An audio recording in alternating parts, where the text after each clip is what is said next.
नमस्कार दोस्तों, वैदिक IAS यूट्यूब चैनल में आपका स्वागत है। जैसा कि कल से हमारी क्लासेस शुरू हो चुके हैं, लेकिन क्रमबद्ध तरीके से ना होके सिर्फ डेमो चल रही थी। डेमो का मतलब आपने देखा होगा, मोटिवेशनल वीडियो जो उस पर आ रही हैं। हिस्ट्री की एक क्लास आई, ज्योग्राफी की एक क्लास आई। अब जो क्लासेस मेरी शुरू होगी, जैसे कि पहले से सूचित कर दिया गया था कि अब जो क्लासेस शुरू होगी मेरी इन्वायरमेंट की शुरू होगी। और ये क्लास जो है, जो अब क्लास मेरी शुरू होगी वो RO के लिए होगी और PCS 2020 के लिए होगी और BU के लिए होगी। ठीक है, बहुत सारे लोगों का मैसेज आ रहा था कि सर मुझे इसके लिए पढ़ना है, कुछ का इसके लिए, कुछ का इसके लिए।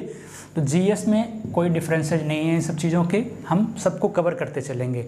और मेरे क्लास में जो इंक्लूड किया जाएगा वो भी ध्यान दीजिएगा। जैसे ये मेरा क्लास चल रहा है, तो इस क्लास में पहला तो आपका हम बेसिक कवर करेंगे, दूसरा जो प्रीवियस ईयर के क्वेश्चन होंगे वो भी इनमें इंक्लूड होंगे। ठीक है, प्रीवियस ईयर के क्वेश्चन आ जाएंगे। थर्ड आएगा कि एटसेट्रा प्लस करंट, मतलब इसके अलावा आप कैसे तैयारी करें कि क्वेश्चंस जो है बन जाए या संभावित क्वेश्चंस आपका मेंटेन हो जाए, बन जाए। अब देखिए, टॉपिक डालिए पर्यावरण एवं पारिस्थितिकी, और आपको पहले उसको समझाते हैं। आज पढ़ाएंगे नहीं, सिर्फ समझाएंगे आपको। उसके बाद क्लासेस मेरी कल से शुरू होंगी। ठीक है,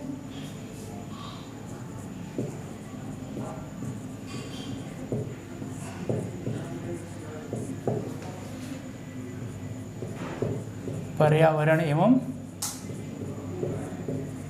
पारिस्थितिकी। ठीक है, एनवायरनमेंट एंड इकोलॉजी।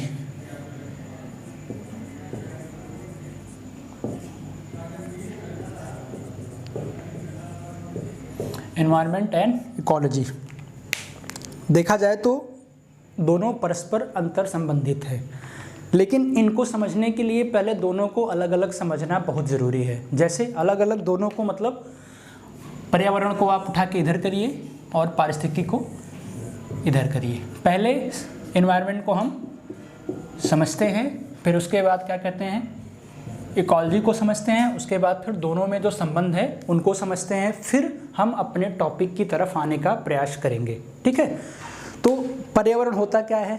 एक स्टेटमेंट याद आ रहा है, जब बचपन में पढ़ता था तो टीचर पूछता था कि पर्यावरण होता क्या है। तो एक परिभाषा के सामने हर बुकों में लिखा रहता है कि पर्यावरण परिधन आवरण से मिलकर बना हुआ है, अर्थात हमारे चारों तरफ का जो आवरण है वो पर्यावरण है। क्या ये कहना सही है? नहीं सही है। वो बचपन में कक्षा 6 क्लास के NCERT में होता था समझाने के लिए, ठीक है। लेकिन ये देखिए, हमारे चारों ओर का जो आवरण है वो किससे मिलके बना है? हम क्या हैं? हमारे चारों तरफ का आवरण क्या है? हम जीव हैं, मनुष्य हैं, तो हम जीवित हो गए। ठीक है, और अगर उसमें मिट्टियाँ हैं, पेड़ पौधे हैं, लकड़ी के सामान है टूटे फूटे, तो हमारे आवरण में तो बहुत सारी चीज़ें हैं ना। जैसे कहा नहीं जाता कि पारिस्थितिक पदचिन्ह क्या होता है? पदचिन्ह का मतलब मनुष्य एक पैर का चिन्ह बना होता है, अर्थात मानव ने जहाँ पैर रख दिया उसका पदचिन्ह हो गया। आशय इसका यह निकला कि मनुष्य को जीवित रहने के लिए जितनी आवश्यकताएँ होती हैं उसको, मान लो ये लखनऊ में हम हैं, लखनऊ से उसको UP से कोई सामान परचेज करना पड़ रहा है, कुछ झारखंड से लाना पड़ रहा है, कुछ इंडिया के बॉर्डर से लाना पड़ रहा है, कुछ क्या कहते हैं गांव से लाना पड़ रहा है। तो उसे जितने सामान की आवश्यकता होती है जीवित रहने के लिए, वो जहाँ जहाँ से सामानों को लाता है अपनी उपयोगिता के लिए, वो उसका पदचिन्ह होता है, ना कि उसका पैर उसका पदचिन्ह होता है। तो इसी तरह सेम कंडीशंस ये है। पहले आप इन्वायरमेंट को समझिए, ठीक है, उसके बाद फिर हम इकोलॉजी को आपको समझाते हैं। इसकी परिभाषा पहले नोट कर लीजिए, उसके बाद फिर क्या कहते हैं, डिफाइन करते हैं। लिखिए, जैविक अजैविक घटक एवं इसके आसपास के, लिखते चल रहे हैं, जैविक एवं अजैविक घटक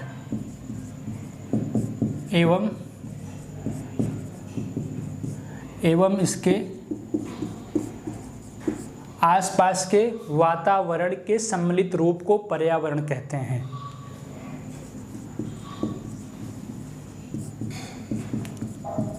वातावरण के सम्मिलित रूप को क्या कहते हैं? पर्यावरण कहते हैं। देखिए, ध्यान देने वाली चीज़ें क्या है, जैविक और अजैविक। अभी मैंने थोड़ी देर पहले एक्सप्लेन करके बताया, जैविक और अजैविक।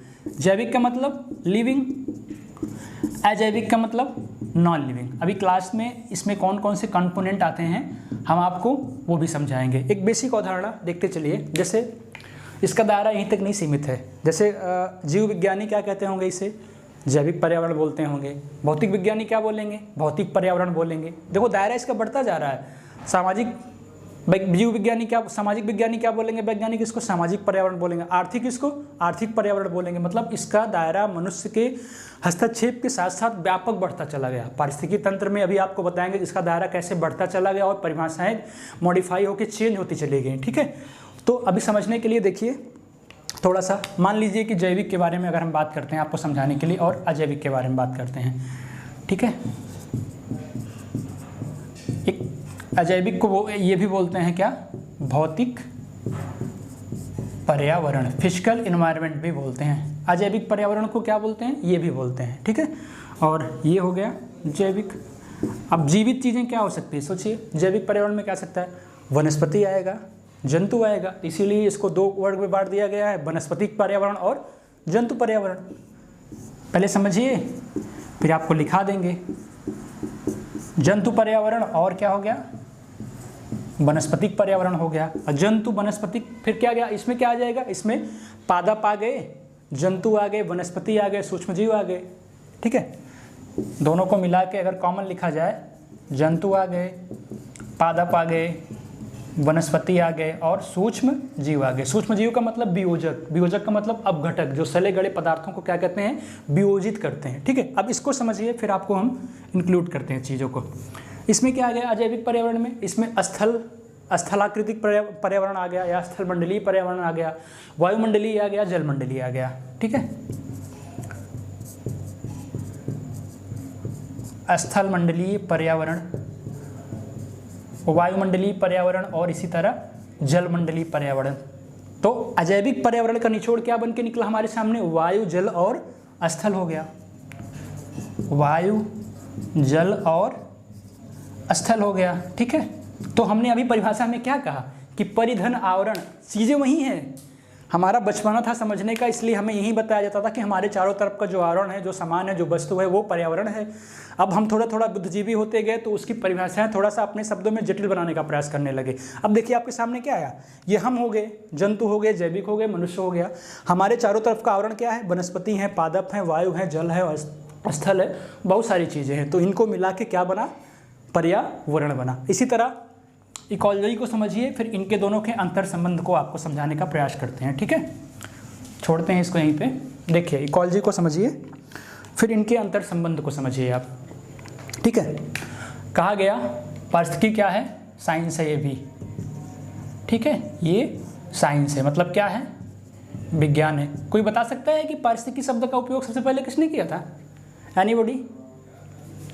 नोट कर लीजिए, ये क्वेश्चन आता है 1869 में अर्नेस्ट हैकल जी ने किया था। ठीक है, फैक्चुअल क्वेश्चन हो गया। देखिए अब विज्ञान है तो इसकी परिभाषा क्या होगी, लिख लीजिए एक लाइन, समस्त जीवों तथा भौतिक पर्यावरण के मध्य अंतर संबंध का अध्ययन करते हैं, उसी को पारिस्थितिकी कहते हैं। नोट कर दे रहे हैं, कुछ लोग मुझे देखने लगते हैं, तो देख लीजिए, समस्त जीवों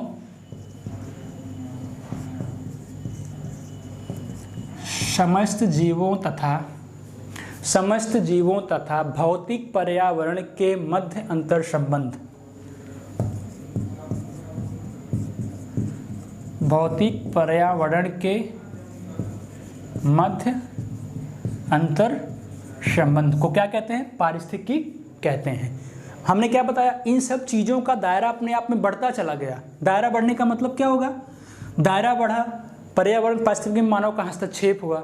जब मानव का हस्तक्षेप हुआ तो क्या परिभाषा बनी, मानव समाज और उसके भौतिक पर्यावरण के अंतर संबंध को क्या कहते हैं, पारिस्थितिकी। ये दायरा बढ़ा, समस्त जीवों के बाद क्या आया, मानव समाज, समाज में मतलब मनुष्य का समूह, मानव समाज और भौतिक पर्यावरण के मध्य जो अंतर संबंध हुआ उसको हमने क्या नाम दिया, पारिस्थितिकी का नाम दिया। ठीक है, अब देखिए इसी से रिलेटेड एक टर्मोलॉजी आती है, पारिस्थितिकी तंत्र क्या है।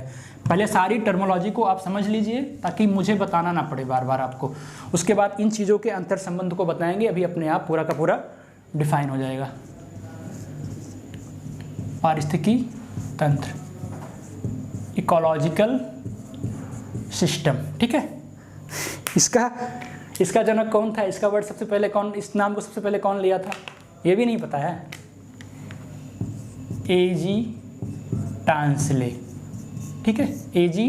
टांसले 1935 में, नोट कर लीजिएगा 1935 में। अब देखिए पारिस्थितिकी तंत्र, मतलब तंत्र का मतलब होता है सिस्टम, एक सिस्टम जो चलता रहता है। तो इसकी परिभाषा बनाने का प्रयास करते हैं। लिखिए, जीवमंडल के सभी संघटकों के समूह, जीवमंडल के सभी संघटकों के समूह जो पारस्परिक क्रिया में सम्मिलित होते हैं। ठीक है, जीवमंडल मतलब अभी जीवमंडल शब्द आया था ना, स्थलमंडल, जैवमंडल, वायुमंडल, तो उसी की बात कर रहे हैं। ठीक है, क्या बोला हमने, जीवमंडल के सभी संघटकों के समूह, मैंने कहा तंत्र है, तंत्र का मतलब एक सिस्टम है, सिस्टम का मतलब किसी समूह की बात हो रही है। ठीक है, जीवमंडल के सभी संघटकों के समूह जो पारस्परिक क्रिया में सम्मिलित होते हैं उसे क्या बोलते हैं, पारिस्थितिकी तंत्र बोलते हैं। अब वही चीज़ें फिर आ गई, पारिस्थितिकी तंत्र का मतलब अजैविक घटक होंगे इसमें, और क्या होंगे, जैविक घटक होंगे। एक छोटी सी कहानी समझिए। ठीक है, पर्यावरण में समझाने का प्रयास करते हैं, उसके बाद उधर डिफाइन अपने आप समझ में आ जाएगा कि इनका अंतर संबंध होता कैसे है, उसके बाद आप समझ जाओगे खुद ही। देखिए, पर्यावरण के नीचे अगर आपने ऐसे लिखा है तो समझने का प्रयास करिए। मान लीजिए एक पौधा है, ठीक है, एक ये क्या हो गया, पौधा हो गया। ठीक है, और पौधा हो गया, इस पर डिपेंडेंसी किसकी है, शाकाहारी की भी हो सकती है और मांसाहारी की हो सकती है। ठीक है, हुआ डिपेंडेंसी। ठीक है, अब देखो पौधे को प्रकाश या ऊर्जा कहाँ से मिल रही है, सूर्य से मिल रही है। पौधे को प्रकाश या ऊर्जा कहाँ से मिल रही है, सूर्य से मिल रही है। लेकिन पौधा क्या लेता है, कार्बन डाइऑक्साइड ग्रहण करता है और क्या करता है, ऑक्सीजन निकालता है। ये इसकी क्रिया चल रही है। लेकिन वियोजक क्या होते हैं, जो अपघटक होते हैं, जो वियोजित करते हैं, वियोजित करने वाले अपघटक होते हैं, वो तो दोनों को करेंगे ना, समझ में आ रहा है, वो दोनों को करेंगे। उनका संबंध क्या किससे होगा, इन दोनों से होगा। और अपघटक पौधे का संबंध और किससे हो सकता है, मिट्टी से हो सकता है। मिट्टी होगी अच्छी तो पौधा क्या होगा, उपजाऊ होगा। तो अपघटक का संबंध भी किससे होगा, मिट्टी से होगा। ये परस्पर अंतर क्रिया होता है, अंतर संबंध होता है। जैसे इसको हम डिफाइन करने का प्रयास करें थोड़ा सा बड़े लेवल पे, तो आपको और हो सकता है क्लैरिफाई होने में मदद मिले। ठीक है, मैंने क्या बताया, अजैविक और जैविक क्या हो गए, इसमें भी आ गए। जैसे परिभाषा हमने बताया, समस्त जीवों किसकी, पारिस्थितिकी की, समस्त जीवों तथा भौतिक पर्यावरण के मध्य अंतर संबंध। तो भौतिक पर्यावरण का नाम हमने क्या लिया था कि अजैविक पर्यावरण को हम क्या कहते हैं, भौतिक पर्यावरण कहते हैं, और जैविक मतलब समस्त जीवों हो गया। तो परिभाषा तो यार वही है ना, सबकी सेम, बस उसको थोड़ा सा मॉडिफाई करके चेंज किया गया है। समझने का बस थोड़ा सा प्रयास करिए बस। ठीक है, देखिए अब आगे आइए। अभी यूपीएससी में क्वेश्चन आया था, आपको यही बताते चल रहे हैं। पारिस्थितिकी तंत्र के 4 से 5 कोटेशन दे रखा था उन्होंने। ठीक है, और पारिस्थितिक तंत्र को समझने के लिए जैसे जो मैंने यहाँ फिगर बनाया था पौधे वाला, उस फिगर को एकदम ध्यान से सोचिए कि उससे आशय निकल रहा है, क्या निकल रहा है कि एक संगठन है ना ये, मतलब पहला पॉइंट क्या बना, पारिस्थितिकी तंत्र क्या होता है, संगठित होता है। ये यूपीएससी का क्वेश्चन है, पारिस्थितिकी तंत्र क्या होता है, संगठित होता है। ठीक है, और क्या हो सकता है, वहीं से सोचिएगा, प्राकृतिक क्या बोलते हैं, पारिस्थितिकी तंत्र का अपना प्राकृतिक संसाधन होता है। ठीक है, इसका अपना प्राकृतिक संसाधन होता है। लिख लीजिए, यूपीपीसीएस 2019 में क्वेश्चन आया हुआ है। ठीक है, और उत्पादकता इसकी ऊर्जा की सुलभता पे निर्भर करती है। मतलब पारिस्थितिकी तंत्र की उत्पादकता जो है, ठीक है, ऊर्जा की सुलभता पे निर्भर करती है। ऊर्जा अच्छी मिलेगी तो उत्पादकता इसके क्या कहते हैं, अच्छी होगी। सबसे इंपॉर्टेंट जो यूपीएससी में और यूपीपीसीएस दोनों में आ चुका है कि पारिस्थितिकी तंत्र एक खुला तंत्र होता है। पारिस्थितिकी तंत्र क्या होता है, ओपन सिस्टम होता है। ये ओपन सिस्टम होता है। होता क्या है इसमें, पदार्थों तथा ऊर्जा का सतत निवेश होता है। सिर्फ निवेश नहीं, बहिर्गमन होता है। पदार्थों और ऊर्जा का निवेश भी होता है, ठीक है, और बहिर्गमन भी होता है। ठीक है, तो ये क्वेश्चन हो गया जो आजकल कॉन्सेप्चुअल आता है, और बाकी चीज़ें जो मैंने बताई वो क्या होता है, फैक्चुअल होता है। अब इन दोनों को मिला के हम समझाते हैं आपको। ठीक है, अभी आपका दिमाग अपने आप खुल जाएगा। ठीक है, इस तरह से अगर आप पढ़ोगे तो मुझे लग रहा है कि पर्यावरण एकदम कुछ भी नहीं है यार। खुद पे ले लो, आसपास के इन्वायरमेंट को ले लो, विघटित हुई समस्याओं को ले लो, इन्वायरमेंट एकदम इजी है, जादू की तरह। ठीक है, देखिए छोटी बात, एक मैप में कम से कम 10 क्वेश्चन निकल के आने वाला है। एक मैप में कम से कम 10 क्वेश्चन निकल के आने वाला है, और तैयारी करने वाला लगभग 90% बंदा इस मैप को नहीं समझ पाता है और क्वेश्चन गलत करके आता है। तो इस मैप को एकदम अच्छे से बनाइएगा। ठीक है, हम चाहते हैं कि हमारे पढ़ाए गए बच्चों का कोई क्वेश्चन गलत ना हो कभी। ठीक है, देखिए पहला क्या होता है, उत्पादक होते हैं। ठीक है, उत्पादक होते हैं, फिर प्राथमिक उपभोक्ता होते हैं, ऐसे लिखते चलिए। इसके बाद प्राथमिक उपभोक्ता होते हैं, फिर द्वितीयक उपभोक्ता होते हैं, फिर तृतीयक उपभोक्ता होते हैं। ठीक है, अब क्वेश्चन कहाँ से बनता है? पहला क्वेश्चन आपका एग्जाम में क्वेश्चन आता है कि प्रथम पोषण स्तर को प्राथमिक उपभोक्ता बोलते हैं। 100% गलत है। इसके ऊपर लिखिए उत्पादक को बोलते हैं। क्या बोलते हैं उत्पादक को?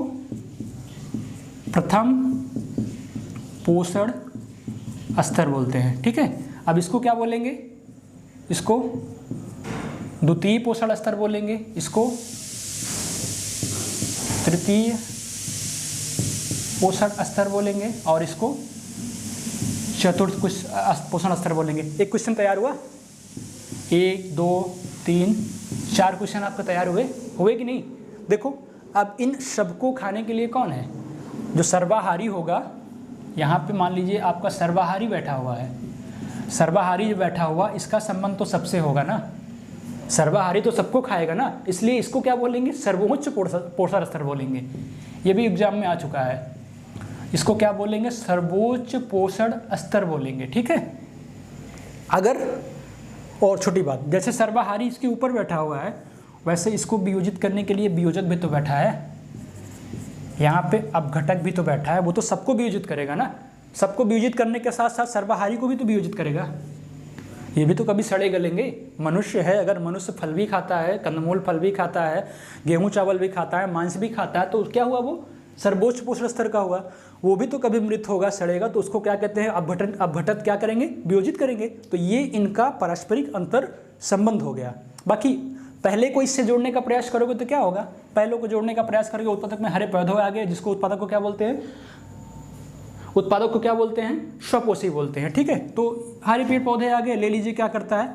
कार्बन डाइऑक्साइड ग्रहण करता है, ऑक्सीजन को बाहर निकालता है, ऐसे ही चलता रहता है सर। मिट्टी, सूरज का प्रकाश मिलता है। पहले को हमने क्या किया? दूसरे से जोड़ दिया। अब हो गया ना पारिस्थितिकी तंत्र और पर्यावरण का अंतर संबंध। अब देखिए कितना आसानी से आपको समझाया, और अभी तक की क्लास में कम से कम आपको 7 से 8 क्वेश्चन ऐसे बताने का प्रयास किया हमने जो आपके गलत होते हैं। देखिए, अब फिर कॉमन टॉपिक पे आइए, जो हमारा परिभाषा था अजैविक और जैविक घटक, उसको डिफाइन करते हैं। आपका दिमाग एकदम क्लियर हो जाएगा।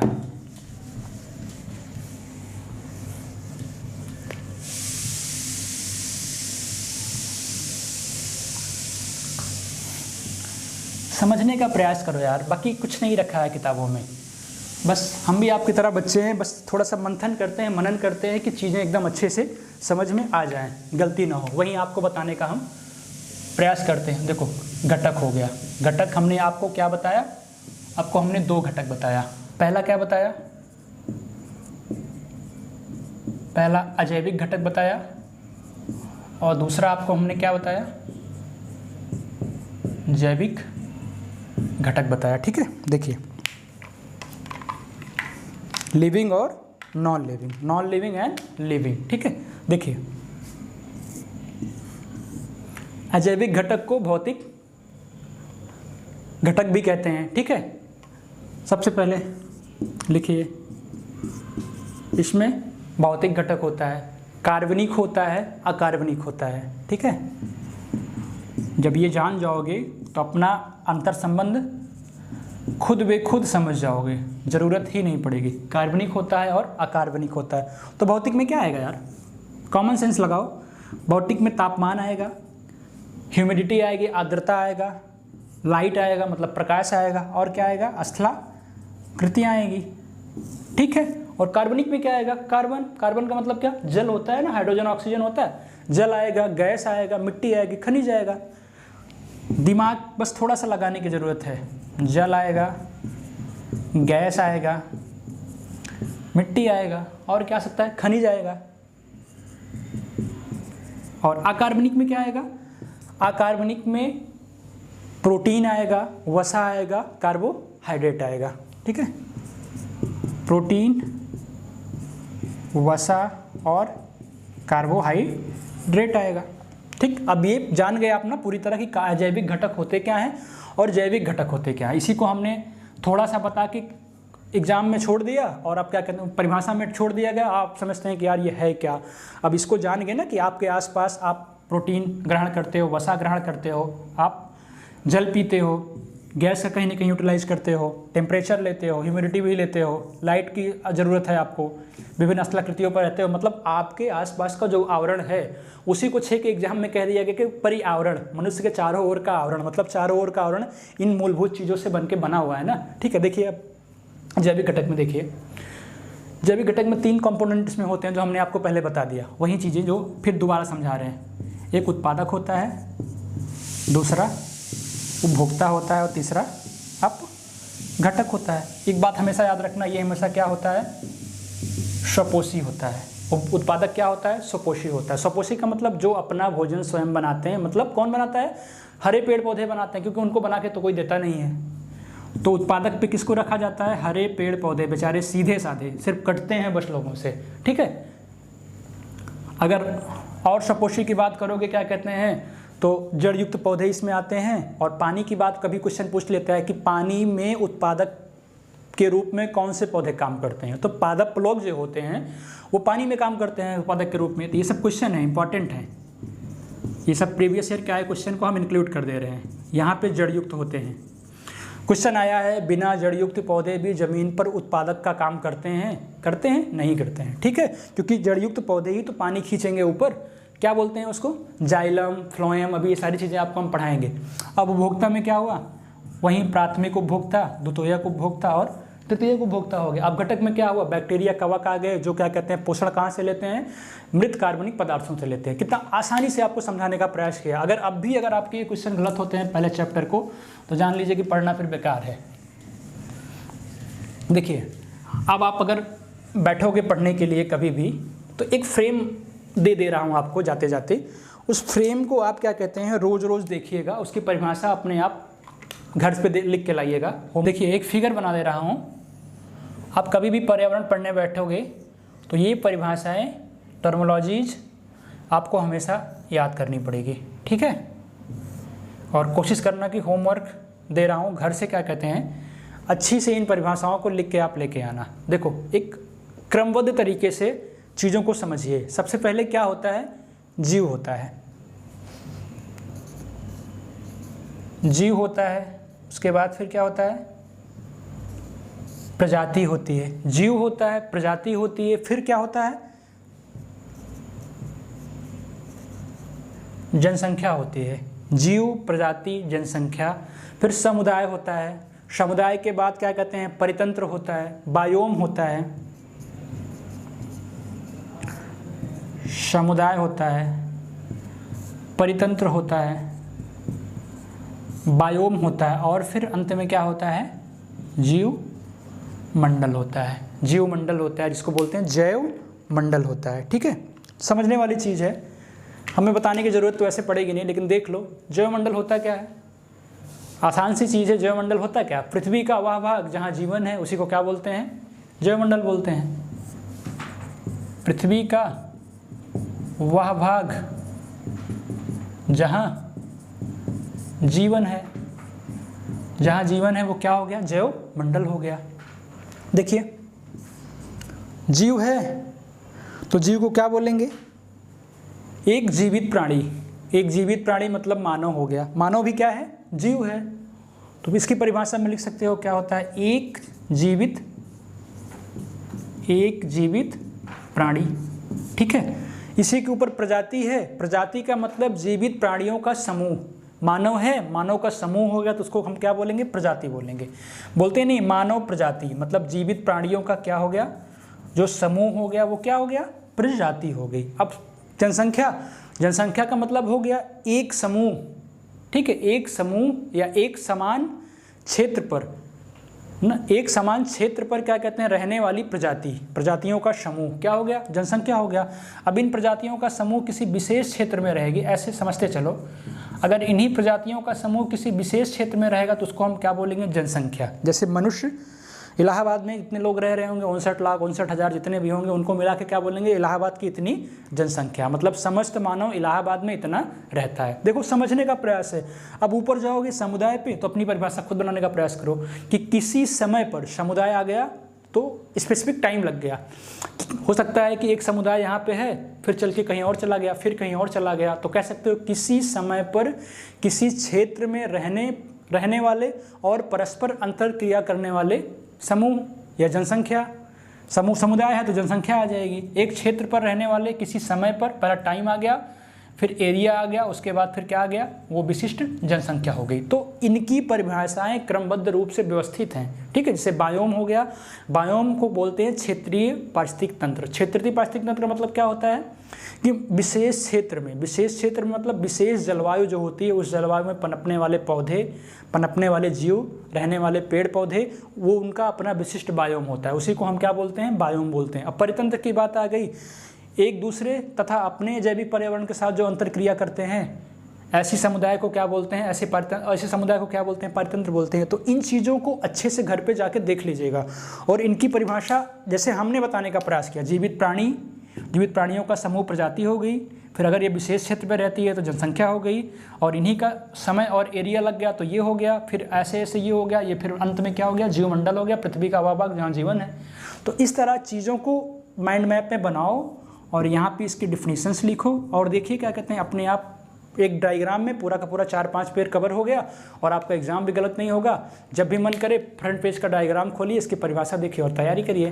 तो इस तरह से आप हमारे साथ तैयारी कर सकते हैं अच्छे से, और वादा करते हैं आपका जो एग्ज़ाम कंडक्ट हुआ है इस महामारी की वजह से थोड़ा सा लेट होता जा रहा है, उनकी समस्याओं से हम आपको बाहर निकालने का पूरा प्रयास करेंगे। तो आप जो है हमारे चैनल को सब्सक्राइब कर सकते हैं वैदिक IAS यूट्यूब पे जाके, या फिर फेसबुक के लिंक से कर सकते हैं, वहाँ से समस्या आ सकती है, लेकिन वैदिक IAS से सब्सक्राइब कर सकते हैं ताकि आने वाली समस्याओं पे आपको कोई प्रॉब्लम ना हो। और ये GS सिर्फ PCS में ही नहीं, आगे चल के किसी भी वनडे एग्जाम में भी आपको बहुत काम आएगा, क्योंकि हमारे पढ़ने का तरीका सिर्फ कम समय में अच्छा कंटेंट देना और माइंड मैप देना है, ताकि आप एग्जाम में इसको बना के ले जाओ और कम समय में क्विक रिवीजन करके आप एग्जाम अच्छे से दे सको। तो ठीक है मित्रों, अपना प्यार और सहयोग इस तरह वैदिक IAS पे बनाए रखें।